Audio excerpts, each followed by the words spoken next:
Hello, my gorgeous little witches. I hope you all are having a wonderful day. Welcome back to another video. Today we will be talking about the basic witchcraft topics and different topics that you can research when coming into witchcraft. I hope you all enjoy this video. Be sure to grab yourself a cup of coffee or tea or any drink that you like. Grab a chair, gather around, and let's get into this video. So, for this video, we will be talking about the basic topics of witchcraft, such as cleansing, the history of witchcraft, different things that are good to research and know about before or right when you get into witchcraft. So, if I look down, it's because I have a paper here with all the topics that I'd like to cover. There are quite a few, so I'm not sure how large this video is going to be or how long this video is going to be, but we will find out. So the first thing that you usually think of, or that most people think of when they talk about research with witchcraft, is the history of witchcraft. I find it very important to research the history of witchcraft, and although I was not a person who actually did much research on the history of witchcraft before getting into the craft, I have gotten a pretty good amount of knowledge throughout my 5, almost 6 years of being in the craft. Along the way, you tend to learn a pretty good amount of the history of witchcraft, especially throughout the months that are dedicated to witchcraft, such as the Sabbats. So, one topic to research that is really good right off the bat, is the history of witchcraft. Not just, the Salem witch trials, which is a good topic to cover, but, there's multiple other different types of history that go along with witchcraft, especially for the different paths, which is what we will be getting into next. The next topic is the different types of witches, the paths, green witch, elemental witch, all that kind of stuff. Personally, there is a lot of history between or behind all different paths of witchcraft. Obviously, when you enter a new path or when you are creating your own path, there is a lot of research and stuff that goes with those paths.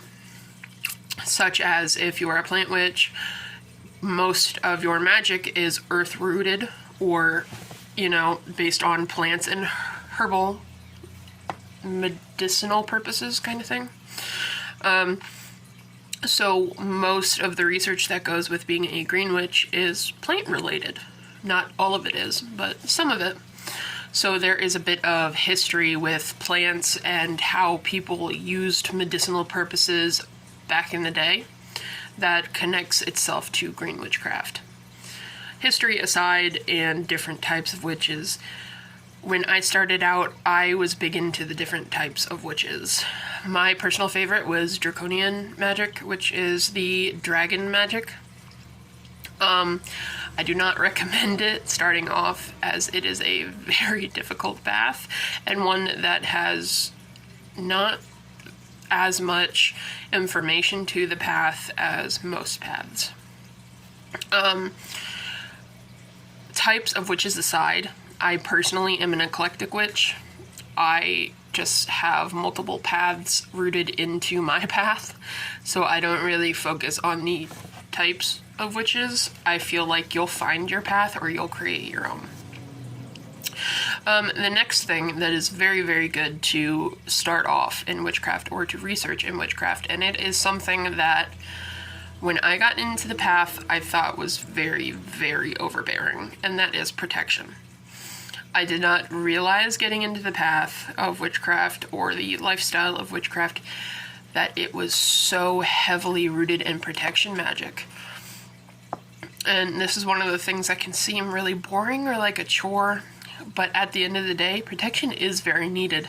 And I think a lot of witches do stress protection magic a lot, and that's why a lot of the younger or newer witches, and I do say newer because people who are newer to the craft may know more than a 70-year-old witch. You just never know. It's not about age. But a lot of the more experienced, I guess, I don't know how to really quote it, the more experienced witches know from evil eye and being hexed and all that stuff, that protection is very much needed. It is very much needed.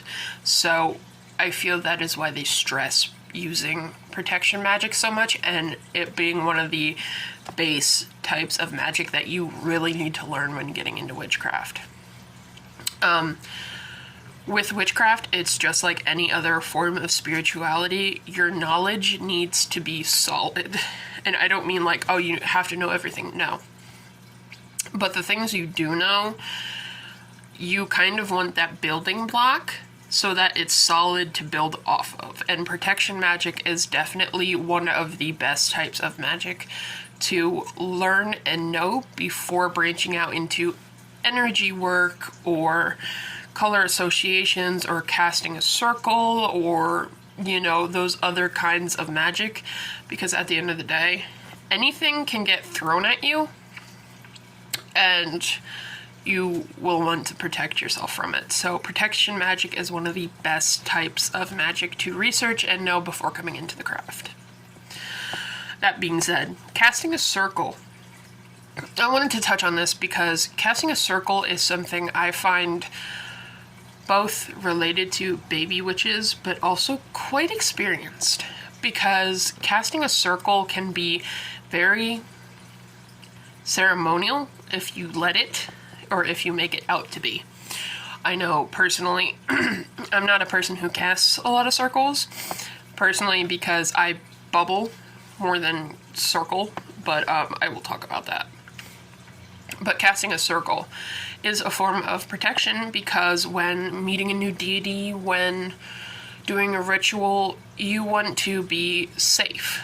So casting that circle, making that boundary for yourself to be protected in this sphere or this circle or this bubble, it is a form of protection. Though it can be a little bit harder to do if you are not using rocks or salt or something to line the circle itself, which is something I didn't realize until a couple of years ago. But without these objects to actually line the circles with, you're basically just using your own energy to cast the circle, and it's very difficult to uphold the circle if you're not using objects to represent it, such as rocks or salt, to outline the circle. So I highly recommend, if you're going to do a circle for protection, use rocks or salt or black salt or some kind of outline so that you know where to keep the bubble. And so you can cast the circle without having to constantly put your energy out while doing a spell, because you will get drained very quickly, and it's something I've personally learned. With circles aside, and with protection aside, the next form of magic I want to talk about is enchanting / programming. Now, I know this doesn't sound like magic, but enchanting or programming is a form of putting your intent into an object. When I think enchanting or programming, I think of jewelry. My rings, my necklaces, I program them for protection, for evil eye, for cleansing, all kinds of things. So learning as a baby witch, learning as a new, and I don't want to say newbie, a beginner into magic, I highly recommend learning what enchanting or programming items or even jewelry is. It's basically just putting your intent into them to bring protection or cleansing every time you wear them or keep them on you, and it does not have to be just jewelry. It can be things like coins, rocks, crystals, skulls. I know some people keep little bones with them. It can be keys. You can make sachets, which I will get into because I have it here. But there are many different things that you can program, that you can enchant with the intents that you have for these items. On to the next thing is grounding.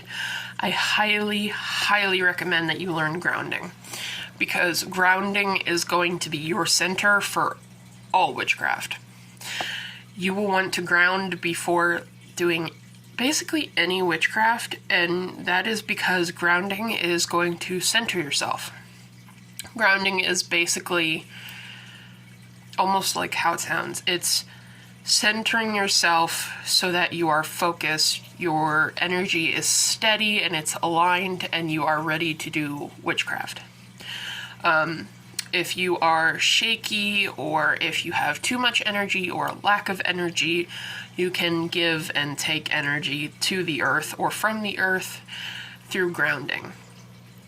So I highly recommend that you use grounding and research grounding a lot before or during getting into the start of witchcraft. Now, these are all things that witches use throughout many, many years, but it is very good to learn them and have the experience of them when you first get into witchcraft, so you can know better how to do them and how they fit you better, or how to change them to fit you better throughout your path. With grounding aside, casting a circle aside, next is meditation. Now, meditation is a big one. And I know personally, as a person who does not have the best focus ability, it can be very hard to meditate. And I feel like a lot of people stress meditation, and a lot of people say that meditation is a really good thing, and it is.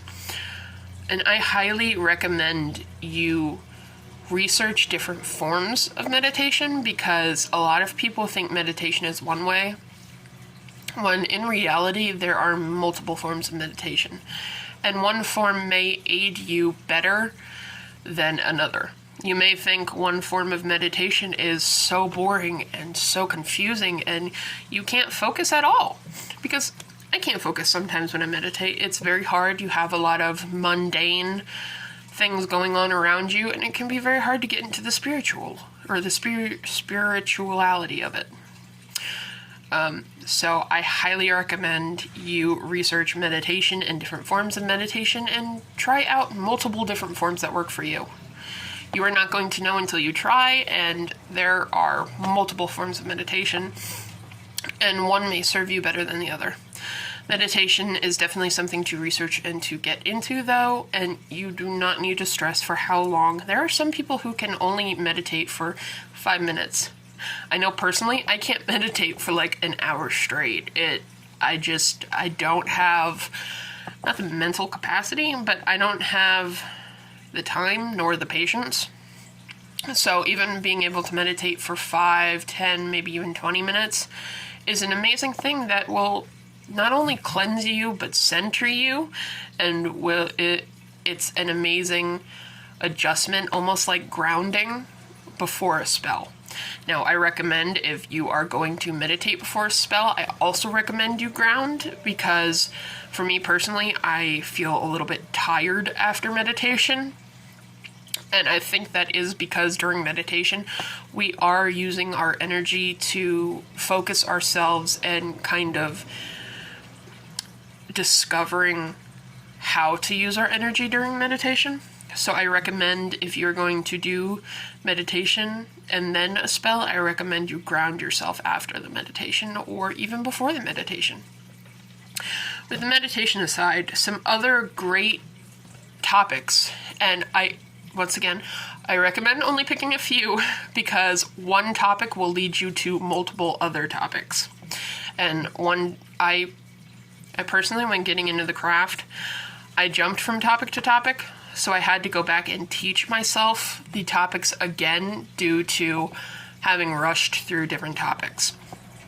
But three different topics that is very, very good to learn, but is such a widespread topic, you won't learn all of it ever. And that is color association, which you might be able to learn all of the color association, but your association of colors changes over time. You may think that black is for absorption, And then a couple years later you realize, oh, I can use black for cleansing too, because in my opinion, black is all colors. There are multiple different changes that you may realize with color association and things that work for you better than they work for other people. I personally associate blue with happiness, while others may associate blue with sadness. There are many different forms of color association that you can change, and you will realize that they change for you, and you will realize that you will have different experiences with the colors and color association than other people will.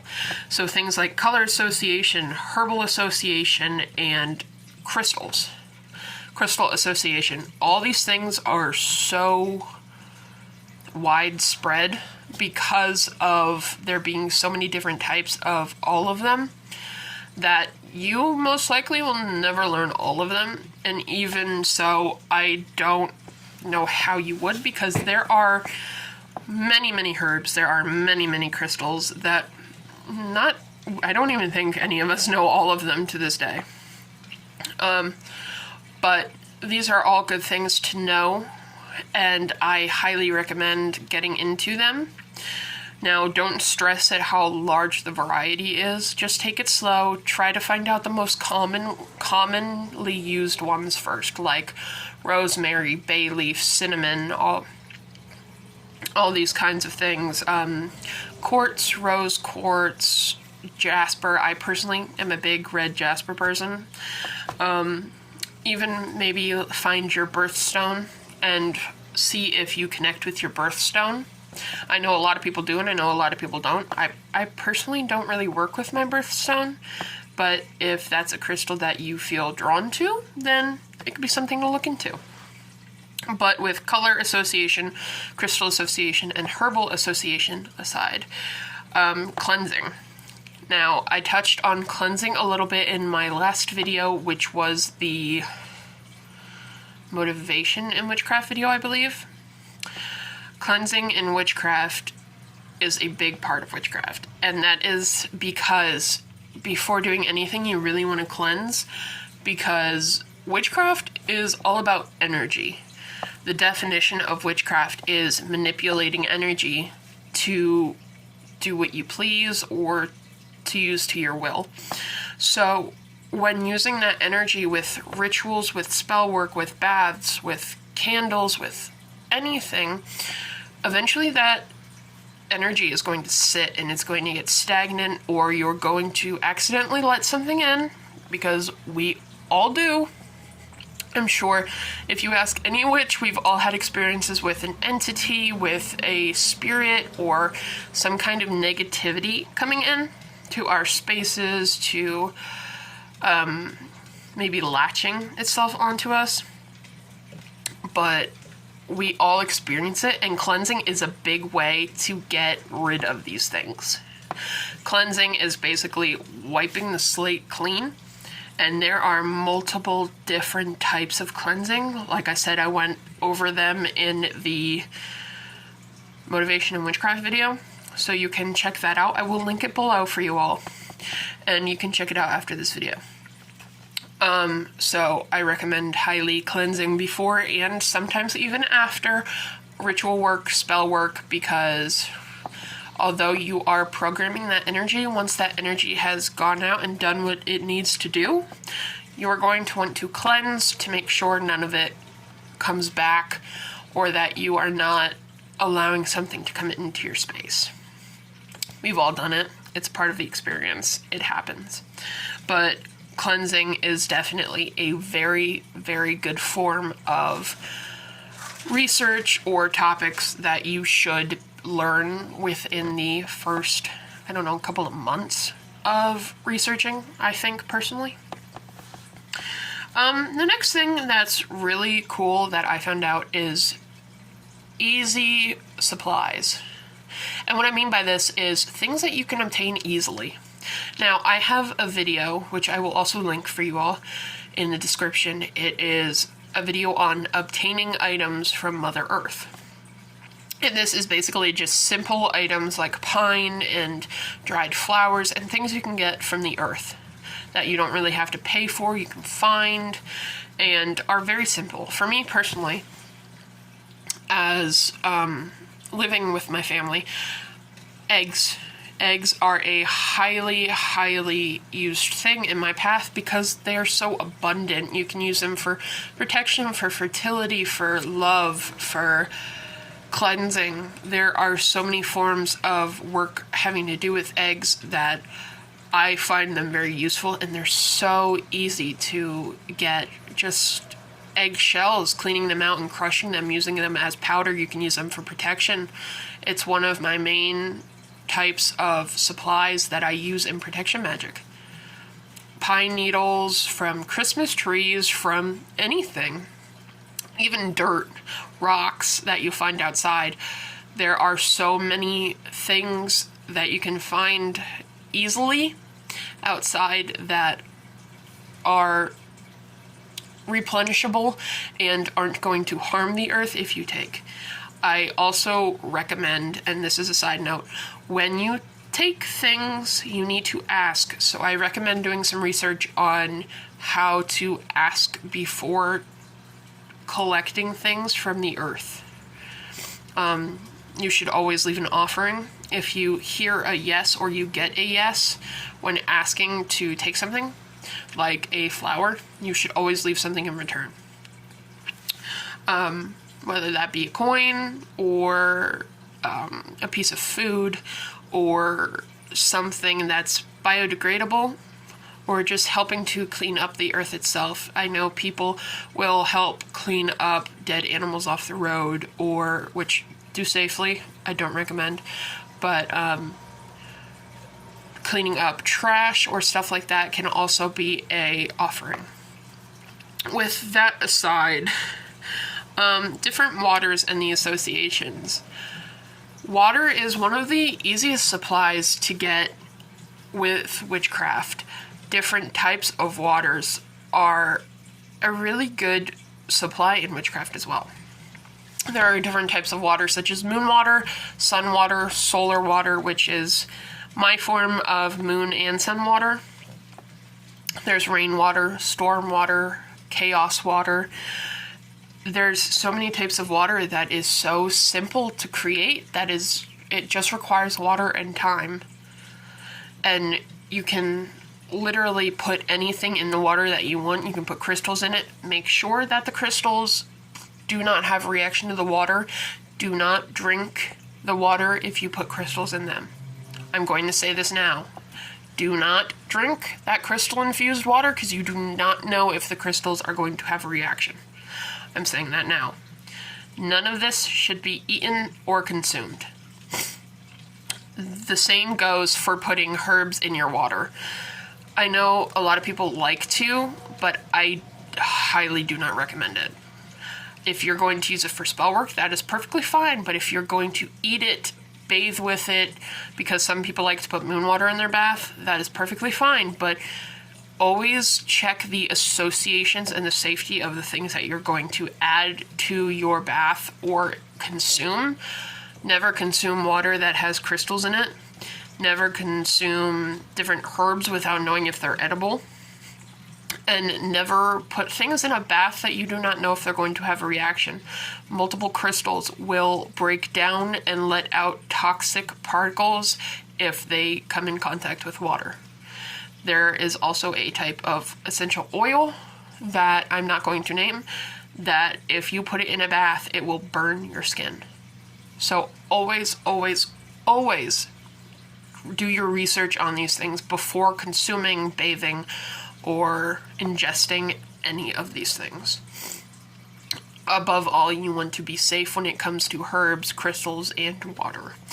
But moon water, solar water, chaos water, storm water are all easy things to obtain that you can use in your spell work, in your ritual bottles, in rituals, in offerings, in all kinds of things.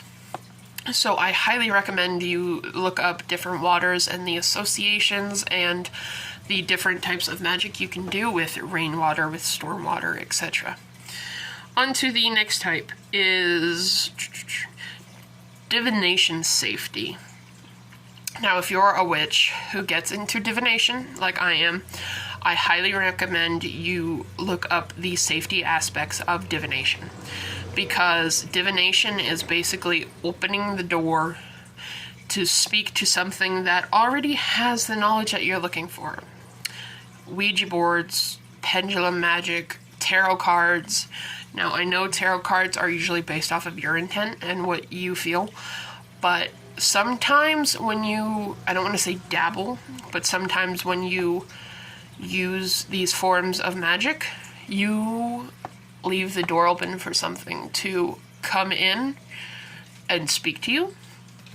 And that is why we have spirits, entities, harmful energy that needs to be cleansed away.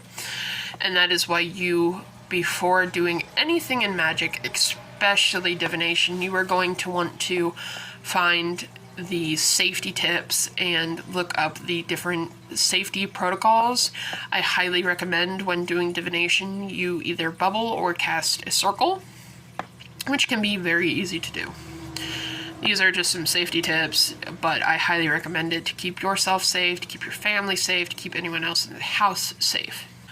Now, with divination safety aside, there is one last thing I want to talk about, and that is bubbling.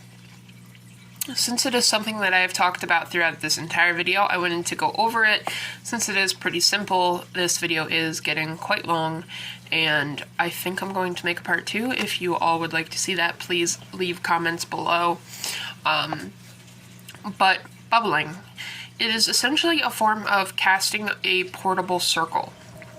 You can enchant your jewelry, like I said, to bubble, create that bubble around yourself for protection, for healing, for anything.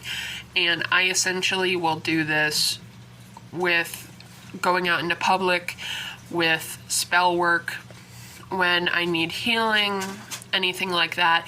You can cast a bubble of your own energy to bring forth these properties, to protect yourself, to heal yourself.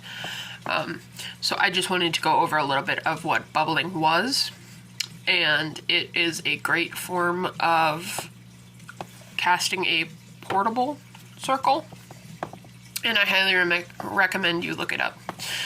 So I hope you all enjoyed this video.